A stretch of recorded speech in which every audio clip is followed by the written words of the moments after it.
भारतीय सेना को एक बड़ा तोहफा मिला है। भारतीय सेना दुनिया के सबसे दुर्गम और चुनौतीपूर्ण इलाकों में तैनात रहती है।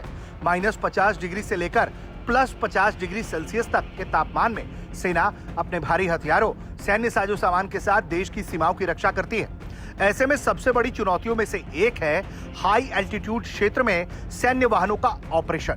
लद्दाख, सिक्किम और अरुणाचल जैसे इलाकों में भारतीय सेना की टैंक, बख्तरबंद वाहन, दूसरी सैन्य गाड़ियों में इस्तेमाल होने वाला सामान्य डीजल अत्यधिक कम तापमान में जमने लगता है। इसकी वजह से हर समय जंग के लिए तैयार रहने के मकसद से टैंकों और बीएमपी को रात भर समय समय पर स्टार्ट करना पड़ता था ताकि इंजन और पूरा सिस्टम एक्टिव बना रहे।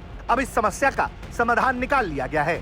भारतीय सेना और भारतीय पेट्रोलियम कॉर्पोरेशन लिमिटेड ने मिलकर एक ऐसा एक्सट्रीम वेदर ग्रेड डीजल विकसित किया है जो -42 डिग्री सेल्सियस तापमान में भी नहीं जमेगा। थल सेना प्रमुख जनरल धीरज सेठ ने आधिकारिक तौर पर इस एक्सट्रीम वेदर ग्रेड डीजल का फ्लैग ऑफ किया। इस मौके पर भारतीय थल सेना प्रमुख ने क्या कुछ कहा है, आपको सुनवाते हैं।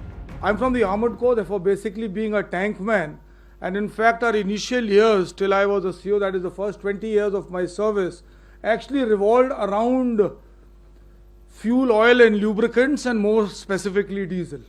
You know, our life actually revolved around diesel, how much diesel is left in the tank, on the barrels, what is the cruising range left. So it was everything moved and rotated around diesel. So we've really grown up counting diesel barrels and making them move behind our tanks.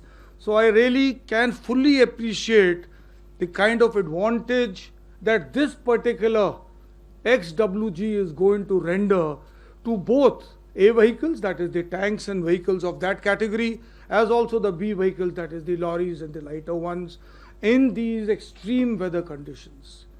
And Indian Army typically fights at these heights, is fighting in the northern borders.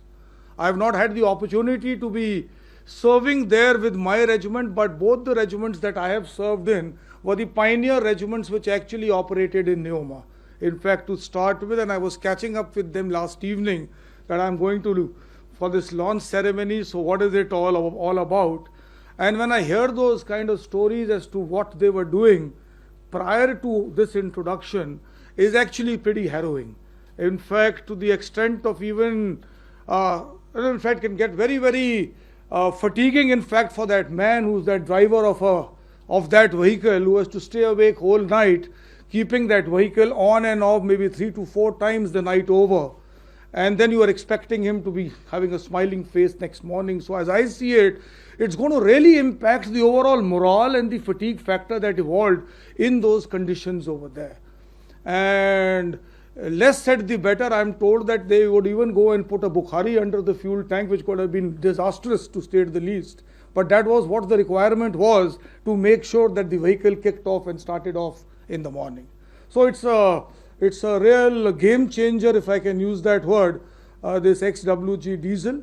And the way it's come about, in fact, and I'm happy to see that the DG capability development is here also. So you need to take this as a model example where the Army set out a problem statement for itself, and within a year of that, BPCL has been able to put it on the platter for us to use. So it's a remarkable example of the Army and the industry coming together to provide us this Atmanirbhar indigenous capability and making it happen at scale and in such a short period of time. And it's going to be really something marvelous.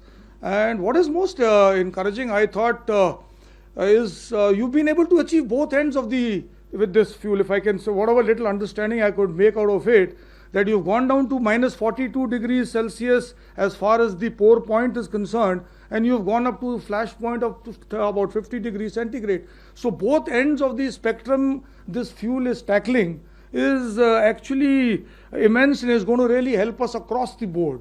And I can only sort of thank you and also the other oil PSUs now which have got onboarded, as also the commitment that you've made now, and I'm going to hold you for that commitment, that is just the beginning of one of the fuels, and there are going to be more coming in the line. So we're going to be looking forward to even better and such products which are going to really help the army operate in these diverse conditions that we are operating in, the extremes of temperatures that we have across the terrains that the Indian Army operates.